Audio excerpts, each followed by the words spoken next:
जिंगुर के पीछे जस्सी, बांगड़ू, दीरू और कुछ गांव वाले पड़े हैं। वो जंगल की तरफ भाग रहा है और बहुत डरा हुआ है।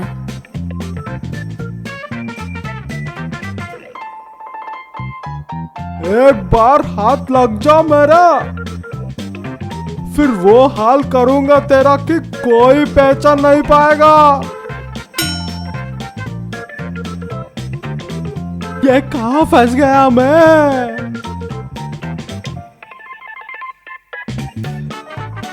जिंगुर जंगल के अंदर पहुंच जाता है।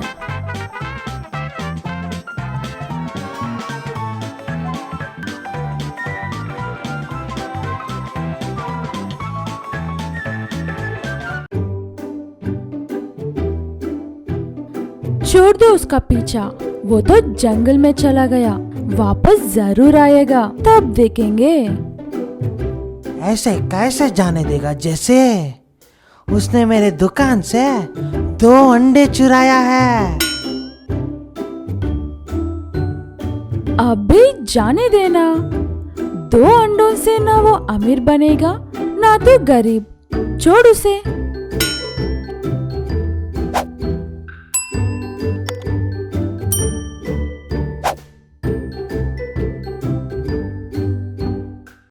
आज रात यही जंगल में रुक जाता हूँ।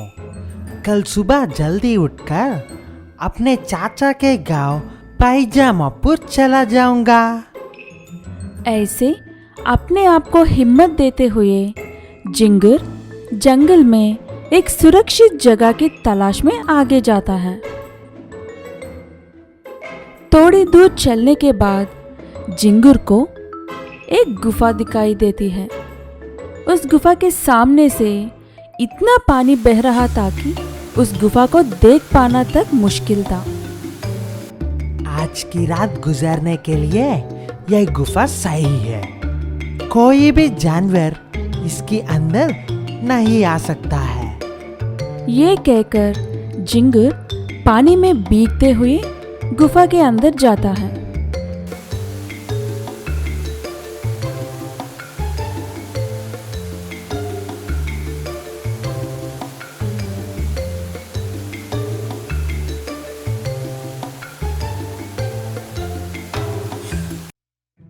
अगर मुझे पहले पता होता कि पानी इतनी ठंडा है तो मैं कभी अंदर नहीं आता। ये ठंड तो थोड़े आग लगा देता हूँ। ये कहकर जिंगुर अपने लिए आग लगा लेता है।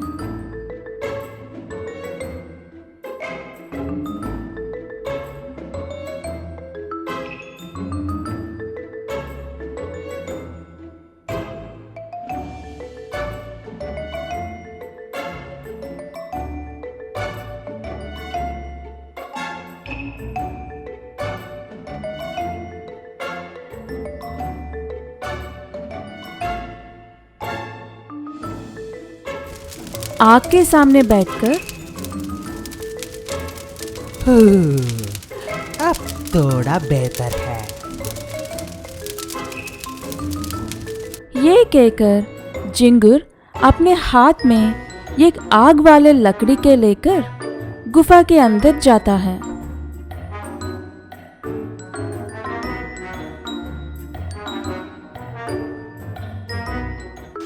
जिंगुर को गुफा में एक गर्म पानी का छोटा सा तालाब दिखता है। मुझे पूरा भरोसा था कि ऊपर वाला हमेशा मेरे साथ ही है।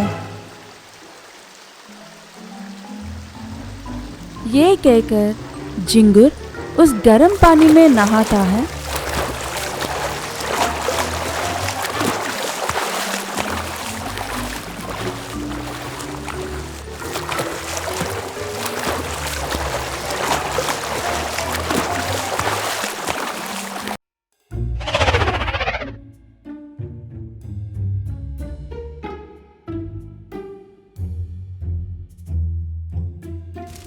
और जाकर आग के पास सो जाता है।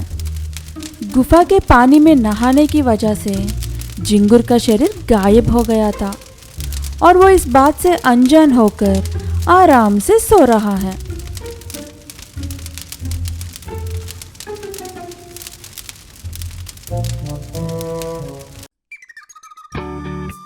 सुबह उठने के बाद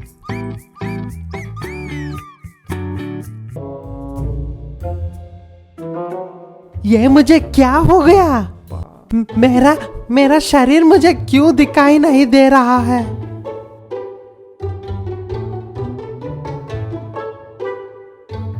हे ऊपर वाले, तू मेरे साथ है या मुझे ही अपने पास बुला लिया है? जिंगुर डरते हुए गुफा के बाहर आता है।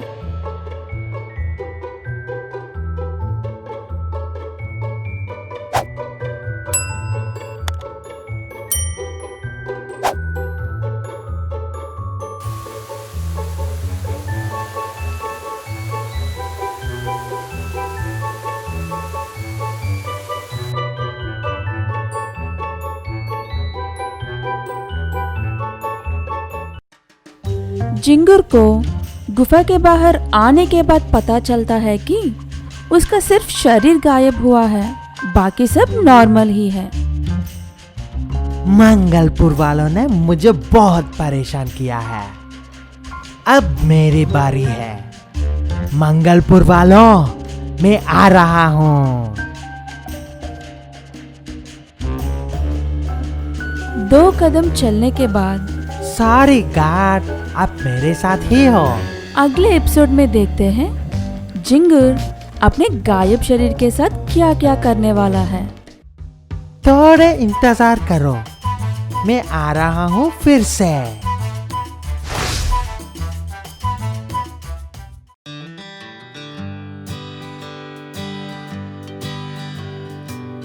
सोलापुर नाम के गांव में सोमेश नाम का एक आदमी था।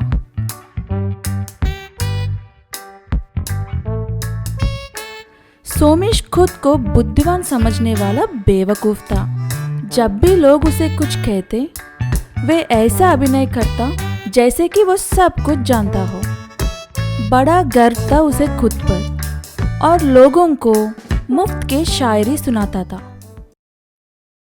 एक दिन सोमेश और उसका दोस्त बलराम एक ज़रूरी काम से दूसरे गांव जाने के लिए ऑटो लेते हैं।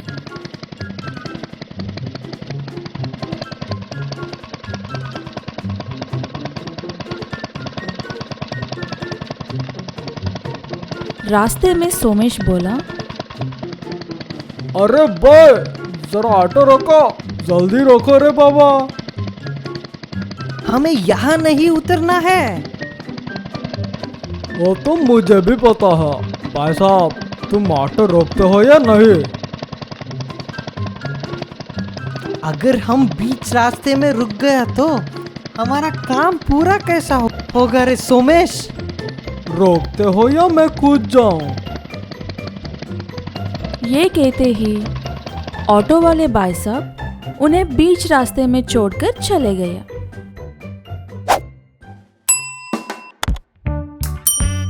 मास्टर जी, शुभ दिन। पहचाना मुझे? मैं बचपन में आपके पास ही पढ़ाई करता था। आपकी वजह से ही मैं गिनतियों में फर्स्ट हूँ। मैं किसी मास्टर वास्टर नहीं हूँ। मेरे जिंदगी में कभी स्कूल का चेहरा भी नहीं देखा।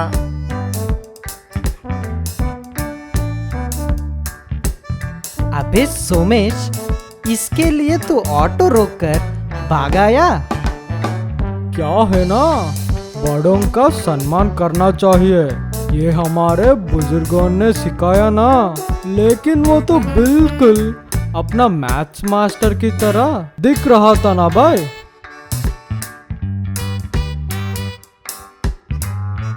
आज मेरा काम उस फटाक हो गया। मेरा बुद्धि कास खाने गया शायद कि मैं तुझे लेकर आया।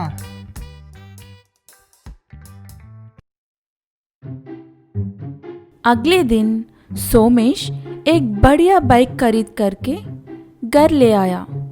सोमेश के पिताजी ने बोला, अरे बेटा, क्या है ये?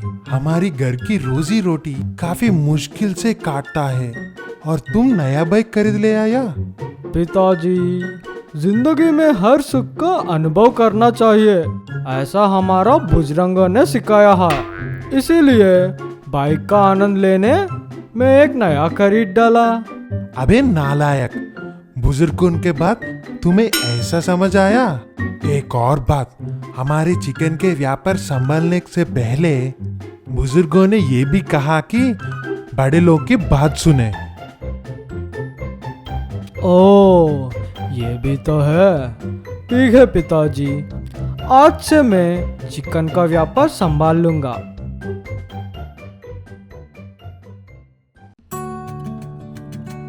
ऐसा था कि पिताजी वीर पूरे गांव में अपने सच्चाई और ईमानदारी के लिए मशहूर था और उनके दुकान पर हमेशा ताज़ा मांस बेचता था और गांव के सभी लोग उन्हीं के पास खरीदने आते थे।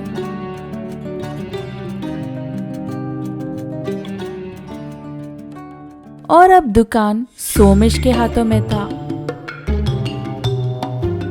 इतने छोटे छोटे मुर्गियों को बेचकर क्या मुनाफा होगा?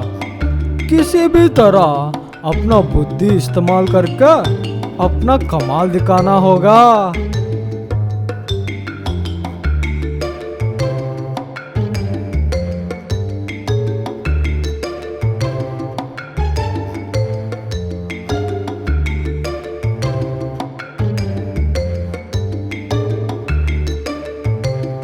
सोमेश को एक आइडिया आया।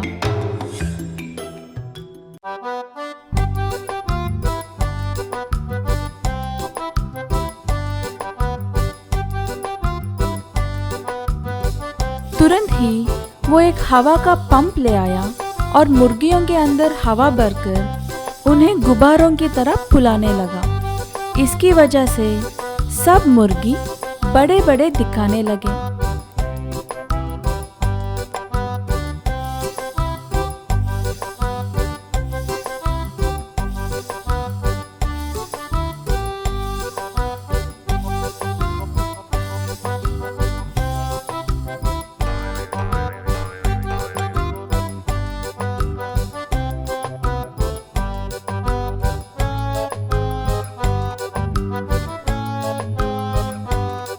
इन्हें बेचकर अधिक पैसे कमाने चला। वीर के भरोसा और विश्वास के वजह से सब लोग उसी के दुकान से मुर्गियां ले जाते थे। आओ भाई आओ, बम्पर ऑफर सिर्फ आपके लिए। 1 किलो मुर्गी केवल 100 रुपए और 5 किलो से अधिक होने पर केवल 300 रुपए में। देर मत करो भाई, आओ। देखो तो, इतना बड़ा मुर्गी और केवल 300 रुपए में। चलो खरीदते हैं, कम दाम में अधिक लाभ। सब लोग अधिक लाभ होने पर उन मुर्गियों को खरीद लेते हैं।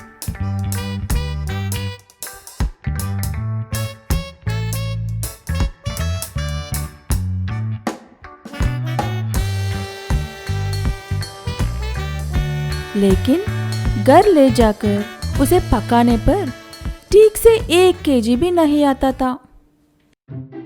ये क्या लता, मैंने तो 10 लोगों के लिए मुर्गी ले आया और तुम केवल 3 लोगों के लिए बनाए। मैं क्या करूं जी, आप ऐसा मुर्गी ले आया कि काटते ही वो एकदम तुस हो गया।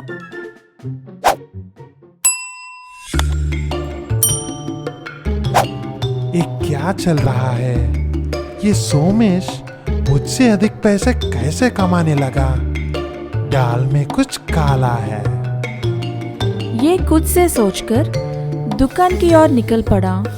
वहां सोमेश का पूरा भंडार दिख गया।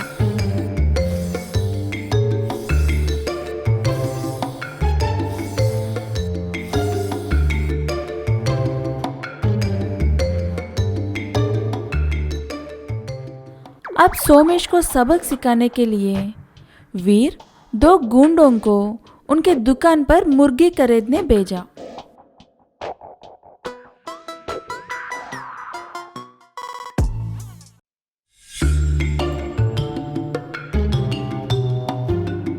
अबे छोटो, मेरे साइज के बराबर एक बढ़िया मुर्गी देना।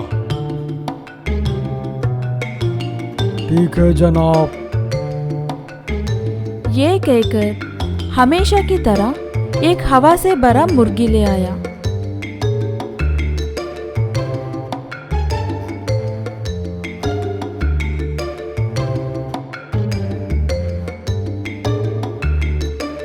इतना बड़ा मुर्गी, ये तो 5 किलो से अधिक जरूर होगा ना। इसे काट कर दो, उसके बाद इसका पैसा दूंगा। डर के मारे वो कुछ नहीं कर सका। उस मुर्गी को काटने के बाद उसका पूरा हवा निकलकर केवल 1 किलो मांस आया। ये देखकर दोनों गुंडे उसकी धुलाई की।